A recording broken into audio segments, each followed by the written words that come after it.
जम्मू कश्मीर के पूर्व राज्यपाल सत्यपाल मलिक ने पिछले दिनों एक इंटरव्यू दिया था, जिसके बाद से बवाल मचा हुआ है।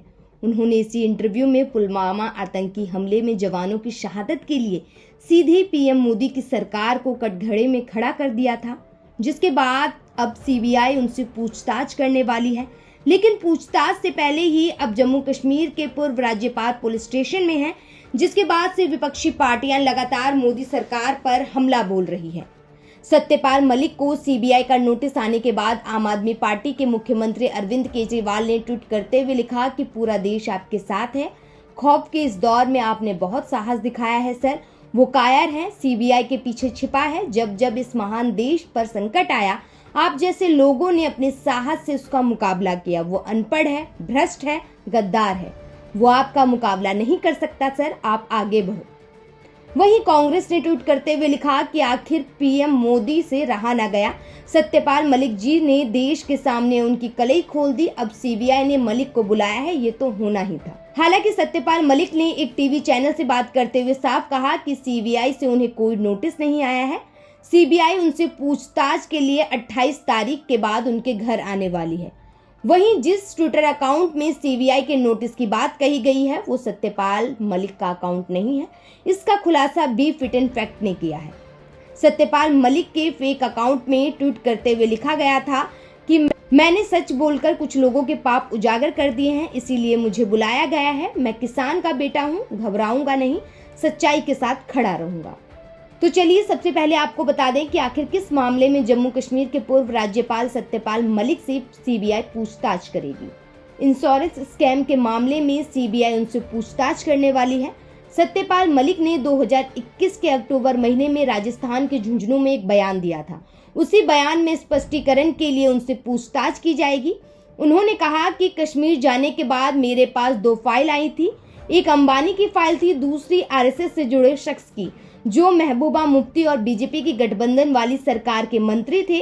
वो प्रधानमंत्री नरेंद्र मोदी के करीबी थे।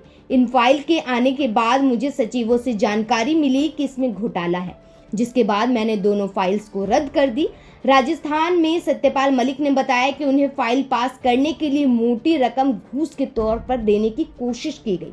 उन्होंने कहा कि सचिवों ने मुझे कहा कि दोनों फाइलों के लिए 150 करोड़ रुपए दिए जाएंगे, जिसके बाद मैंने सचिवों से कहा कि मैं यहाँ 5 कुर्ता और पैजामे के साथ आया हूँ, उसी के साथ चला जाऊंगा। समाचार एजेंसी पीटीआई के मुताबिक पिछले 7 महीने में मलिक को सीबीआई ने दूसरी बार पूछताछ करेगी। पिछले साल उन्हें अक्टूबर में पूछताछ के लिए बुलाया गया था। सत्यपाल मलिक ने इंटरव्यू के बाद कई लोग उनके समर्थन में खड़े दिखाई दे रहे हैं। इसी को लेकर दिल्ली में उनके निवास पर हरियाणा के कुछ किसान नेता पहुंचे। सत्यपाल मलिक ने आरके पुरम सेक्टर 12 में स्थित पार्क में उनके लिए भोजन की व्यवस्था की थी, लेकिन पुलिस ने मीटिंग की इजाजत नहीं दी, जिसके बाद सभी को डिटेन कर लिया गया। सत्यपाल मलिक ने अपने समर्थकों का साथ देने के लिए थाने पर धरने पर बैठ गए, जिसके बाद फिर विपक्ष मोदी सरकार को घेरने में लगी है और ट्विटर पर भी अभी तुम चुप रहो, देश सत्यपाल मलिक के साथ है जैसे ट्रेंड शुरू हो गए हैं। सत्यपाल मलिक ने एक इंटरव्यू में कई बड़े खुलासे किए थे, जिसमें उन्होंने कहा था कि पीएम मोदी को भ्रष्टाचार से कोई परेशानी नहीं है। वहीं पुलवामा हमले को लेकर सीधे केंद्र की मोदी सरकार को कटघरे में खड़ा कर दिया था। उन्होंने कहा था कि सीआरपीएफ ने उनसे एयरक्राफ्ट मांगे थे, हमारे पास एयरक्राफ्ट थे लेकिन हमने उन्हें नहीं दिया। मैंने 40 जवानों की शहादत पर कहा कि ये हमारी गलती है। तब पीएम मोदी ने मुझे कहा तुम चुप रहो। मुझे एनएसए अजीत डोभाल ने भी चुप रहने को कहा। मैं समझ गया था इसका फायदा बीजेपी को 2019 के लोकसभा चुनाव में होगा। इस इंटरव्यू के बाद से ही विपक्षी पार्टियां कह रही थी कि अब मलिक के पीछे भी सीबीआई और ईडी लग जाएगी, क्योंकि बीजेपी के खिलाफ जब भी कोई बोलता है उसके साथ यही किया जाता है।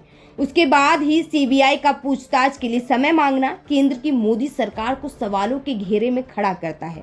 केंद्र की मोदी सरकार सीबीआई और ईडी जैसे संस्थानों का अपनी राजनीतिक फायदे के लिए इस्तेमाल कर रही है। क्या प्रधानमंत्री मोदी को देश को संबोधित करते हुए पुलवामा हमले में लगे आरोपों को लेकर जवाब नहीं देना चाहिए?